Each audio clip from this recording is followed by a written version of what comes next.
There was a time when childhood gave the happiest days of your life, and when the best things in life were free. Oh, I wonder how deep it is. Look, there's a fish. Where? Up there.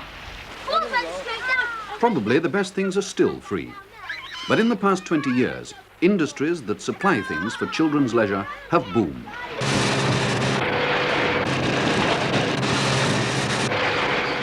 Today, they employ hundreds of thousands of people and turn over hundreds of millions of pounds. Children between 5 and 15 now spend £125 million a year in pocket money.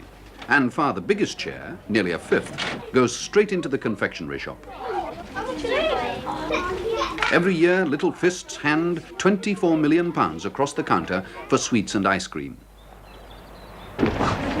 The runner-up in the competition for pocket money comes a long way behind. Comics and magazines, on which children spend £7 million a year. But pocket money is only a fraction of what's spent for children's pleasure. On toys, for instance, children spend a mere £6 million. Adults chip in a further £190 million. The total amount spent on children's leisure pursuits is in fact incalculable. A fifth of the whole population of Britain are children, 10 million of them. And the child has become, in the jargon of the business world, a major consumer.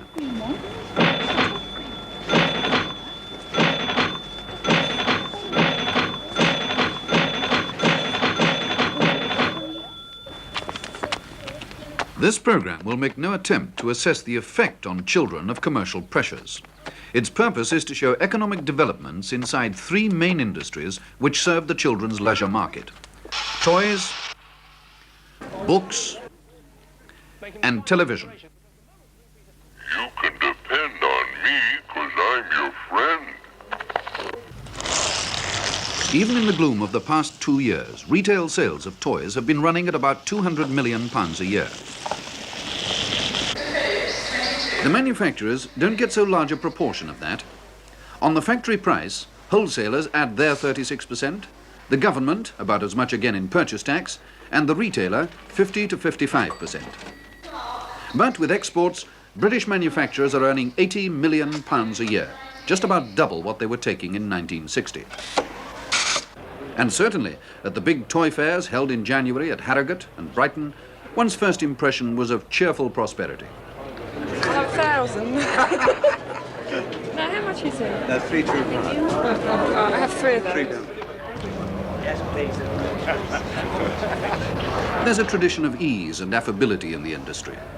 These are men and women who, while they might never have made a fortune, clearly haven't much experience of running from the rent collector. The industry is made up, for the main part, of many rather small firms, 500 or 600 perhaps. It's charming. Well, you can imagine Mr. Golden with this in his barn. In the past, it's been a conservative business, but new inventions, fashion toys as they call them, break through from time to time, and some of them make a fortune.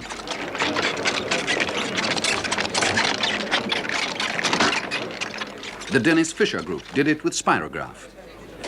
In 5 years, it sold 20 million sets and increased its annual turnover from £30,000 to more than 2 million. Stop shortly.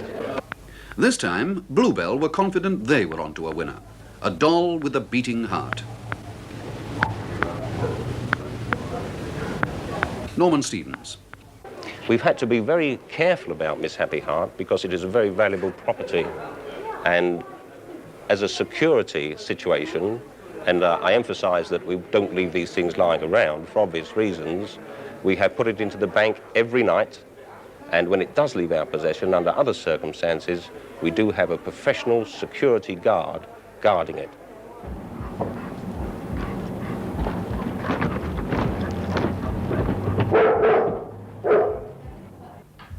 Obviously, it's not bad publicity to let it be known that you have a secret worth guarding by an alliance of Barclays Bank and Alsatian dogs.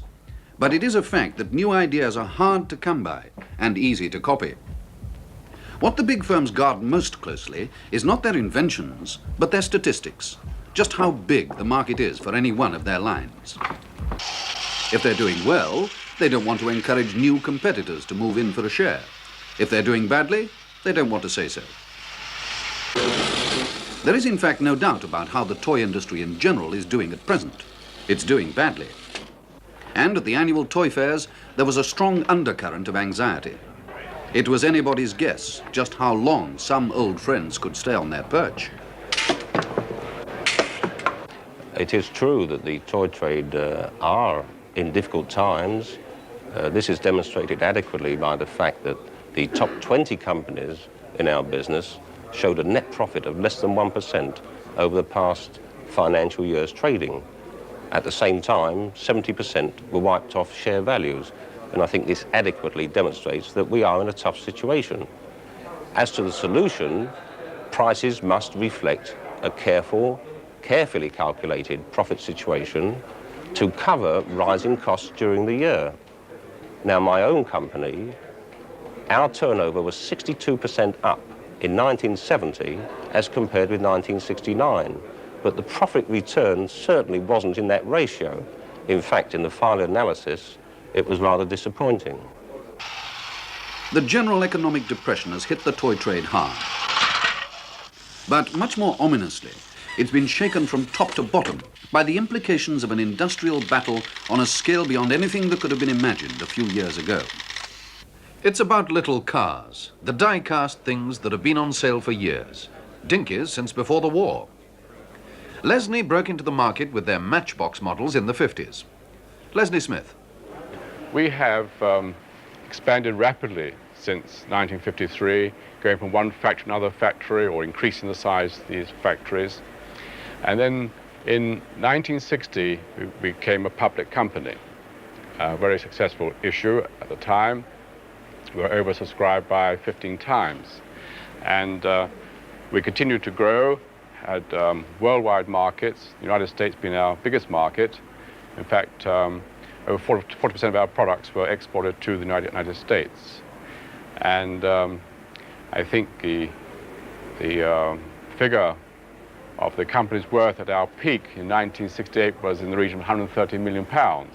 The die-cast model car was an ideal line, cheap to make, appealing to children's collecting habits, and within the range of their pocket money. Another big firm, Metoy, also moved into the market in the middle 50s, bringing out cars fitted with windows. And for 14 years, the British industry sailed happily on, turning out exact and nicely finished models.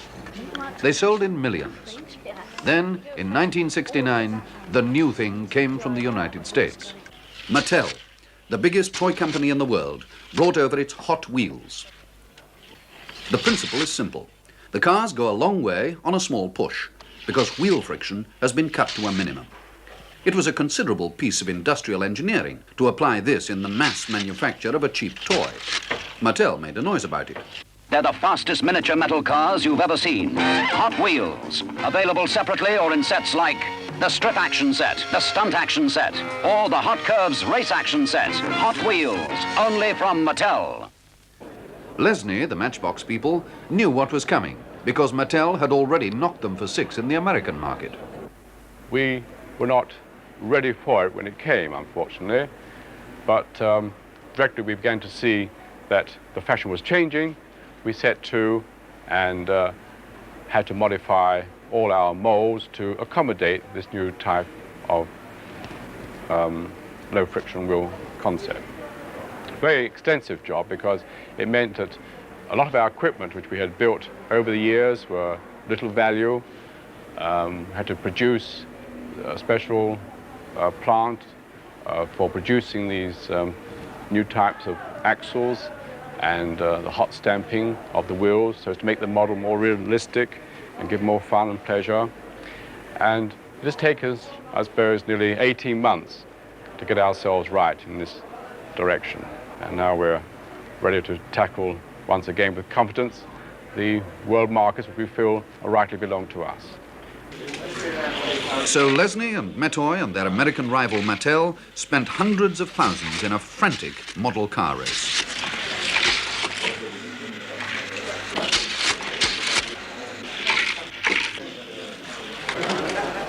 It's a game at which the stakes have gone up and up.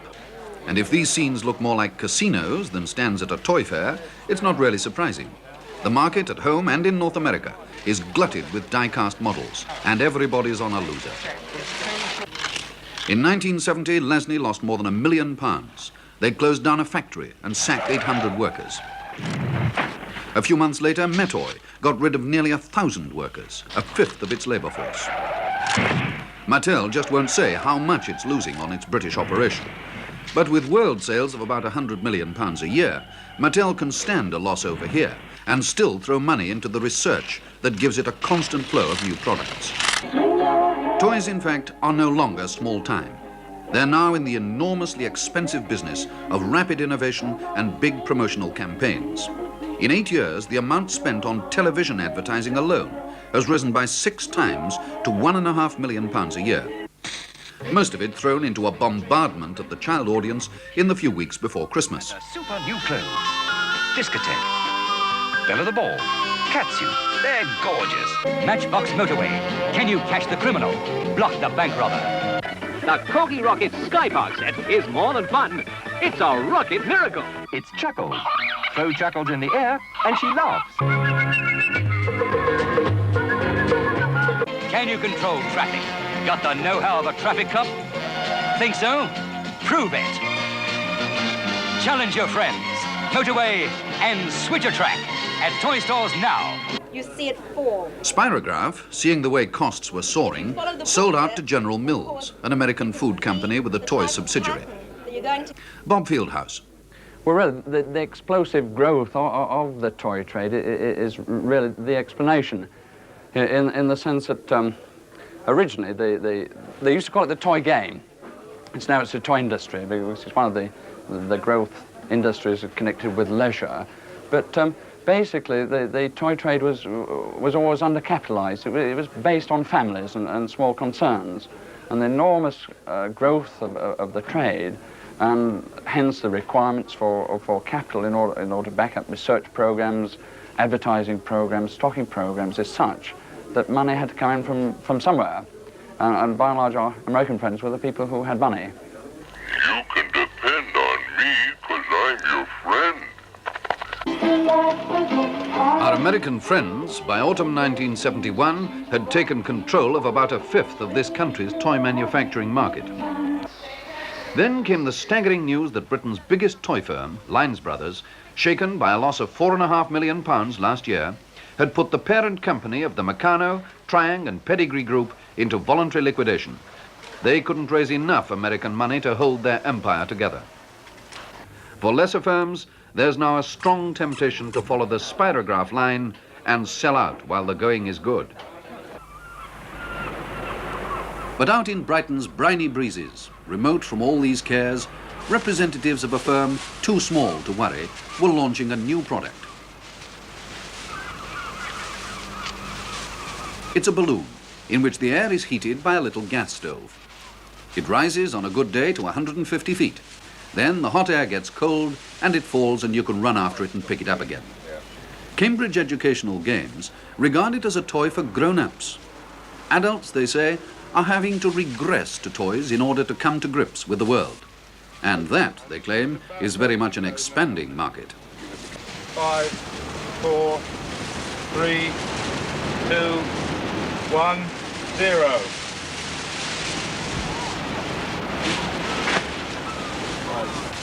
At present, the toy trade in general badly needs the therapeutic properties of the hot oom. But despite all, one man was keeping his pecker up with an abiding precept. Miss Happy Heart's promoter, Norman Stevens. We're very much comforted by the psychological fact, and this is a proven situation over many, many, many years, that nobody really wants to be a 2 and 6penny father. Fathers want to be £10 fathers or £15 fathers, because this is the positive way in which we all demonstrate our love for our children.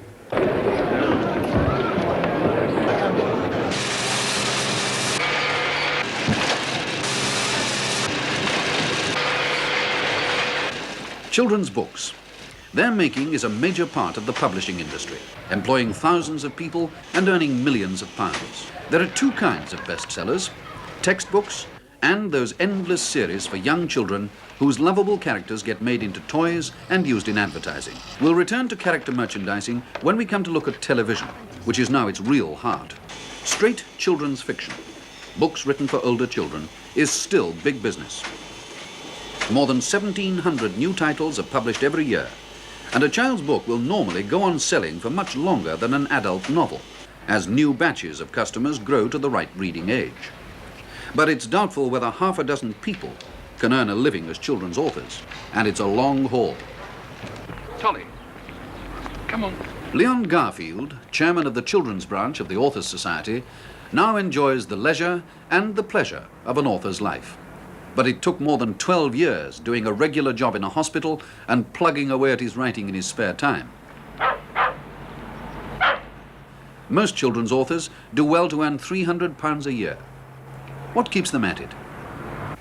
The writers, including myself, who concentrate on this, are ones who are very much concerned with problems, not so much in childhood, but in early adolescence. That, well, after all, very few people are fully grown up. Most of them have left problems on the way and perhaps forgotten them. Those of us who write this sort of book are the ones who haven't forgotten them and who are still, for better or worse, trying to work them out.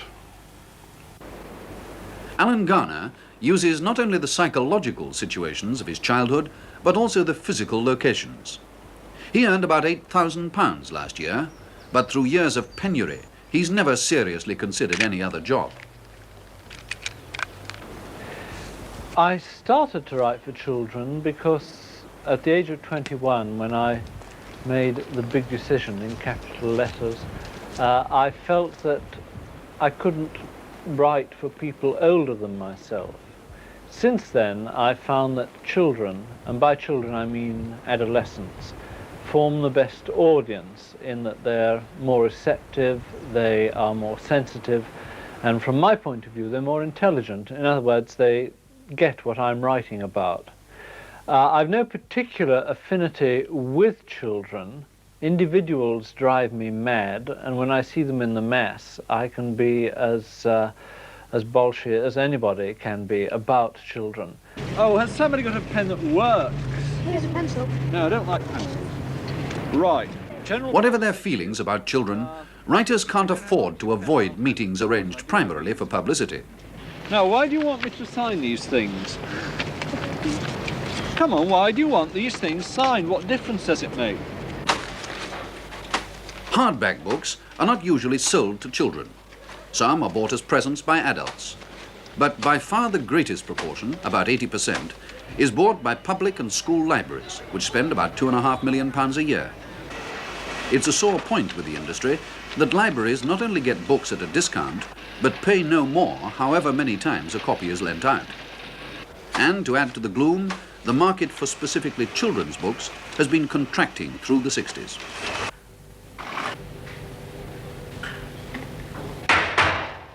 Just as children give up playing with toys earlier, so in early adolescence they now begin to scorn the child's book, which would have made things very black indeed for the children's book industry if it hadn't been for what publishers, with an uncharacteristic burst of strong language, call the paperback explosion. Don't dirty them, will you? Yes, we haven't got it. We haven't. Children's paperbacks had been selling quite steadily for a long time before the eruption of the last 3 years. In 1960, 580,000 copies were sold. By 1970, the number had shot up to 4 million. There we are, in the bag. One little thing to read, eh? Good boy. Here you are, some change. Don't go away. How's that, fella? Enjoy your reading. How much is that, young man? There we are. Have you got the bag? Lovely. Oh, yeah. Have you got the race and the big chaser? By gum, you've been saving up, haven't you? Have you seen this? I'm worried, I don't know about Buffy. Children's books are at last within the range of children's pocket money, a total of more than 1,200 titles from many different firms. And children now spend nearly £2 million a year of their own money on books, not very far short of the amount spent by all the school and public libraries in the country. There's also been a happy technical development which makes it possible to produce coloured picture books at paperback prices. The success of paperbacks has spread the funds all round. For some authors, it's just about doubled their income. But the job itself isn't as simple as it used to be. An author is tempted by a number of secondary considerations, not least the possibility of becoming a set piece in schools. The other influences are inevitably the highly commercial ones around us, what one calls character merchandising, which is a highly specialized field, and although it's very nice to have one's characters in cornflake packets, it's not the sort of thing one can aim at readily. The other influence, and a major one, of course, is television. This is quite incalculable. Speaking only from my own experience, a solitary mention of a book of mine on a midday schools program, a book that had been written 3 or 4 years previously and had dwindled to a very modest yearly sale, suddenly it sold 1,500 copies in hardback during that month, to the astonishment of the publishers, who were totally unprepared for it. Television has a more direct influence than the passing mention of a book. No professional writer can afford to work without half an eye on the possibility of getting his work on the screen. Alan Garner, who hit it rich when a book of his was serialized on Granada television, has given the matter some thought. I personally don't write for money, but having written, I feel that I've got a product and I will go out and sell it as hard as I can. I think also that nowadays we are living in such a world that to isolate an art form, and I don't like the word art, is wrong. And I feel that I am not a writer, I am not a sculptor or a painter. I work right across the board. And if a form presents itself, then that form I use. And at the moment, I'm finding it very interesting to work simultaneously both with a book and to take the same story, and at the time of writing the book, to turn it into television. 5, 4, This 3, is blast out 2, 5. 1. And up we go. Thank you very much. On film for 30 seconds.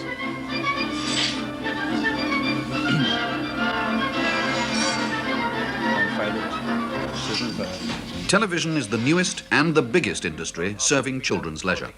It's about a whole load of extra spoons and forks which arrived recently at our collection depot. They'd been held up because of the postal strike. Of the programs specifically made for children, Blue Peter is the best known. Its editions, 2 a week in the late afternoon, are watched in winter by the greater part of the child population and a fair number of adults. Chains. And it actually is a bit dangerous because all the corners here... Like most BBC programmes, it's done in a studio and under the direct control of BBC staff. The editor, Biddy Bagster. Right from the very beginning, we wanted to produce a programme that really involved viewers at home, so that they weren't sitting there like cabbages and letting the programme swill over them, but we left them with something to do afterwards.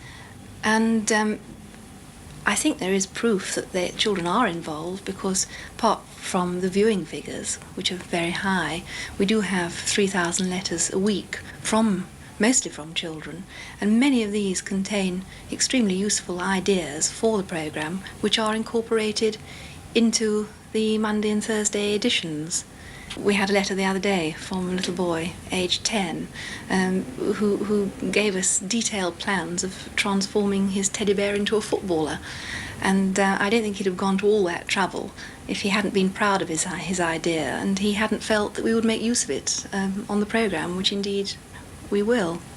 The impact Blue Peter makes on its audience was forcibly brought home to Edward Barnes, assistant head of children's programmes, when he made a film of a vintage car run to Brighton several years ago, of which this is a repeat performance. Blue Peter's viewers had been asked to come out and wave along the route. We expected, I suppose, a fair response to this. I thought we'd get about maybe 100 children turning out if we were lucky. They lined the route the whole way from Hyde Park to Palace Pier. There were 4 and 5 deep of hundreds and hundreds and hundreds of children. And then when we arrived at the Palace Pier for the finish, it really was a humbling experience. There were literally thousands and thousands of children.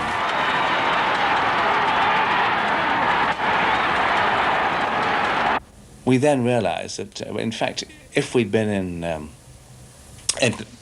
commercial practice, we realised that we were in fact sitting on a bomb. We'll come back to the impact of children's programmes, but first it's instructive to look at another aspect of children's television in the making.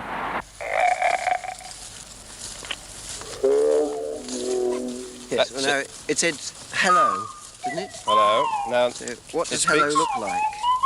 Yeah, when it says how do you do Oliver Postgate, on the left, and his collaborator, Peter Firmin, are on the staff of no organisation. They're in business on their own account to make puppet films and sell the showing rights to television organisations in this country and abroad. They moved their families and their equipment into the Kent countryside so they could work outside the clamour of London. So what does a Gladstone bag sound like? Oh, it's on here. Noise. Well, that says what? That says hello. That one says how do you do. It's the second one. It's not what it sounds like that's bothering me. It's what it looks like. Because as it comes out of the Gladstone bag, there's something that's got to appear. Well, it's circles, really, isn't it? Yeah, holes around, isn't it? Yeah, it's very round, but it's not. It mustn't be words. No. It's a whatever it is that represents the Really, noise. it's a matter of finding.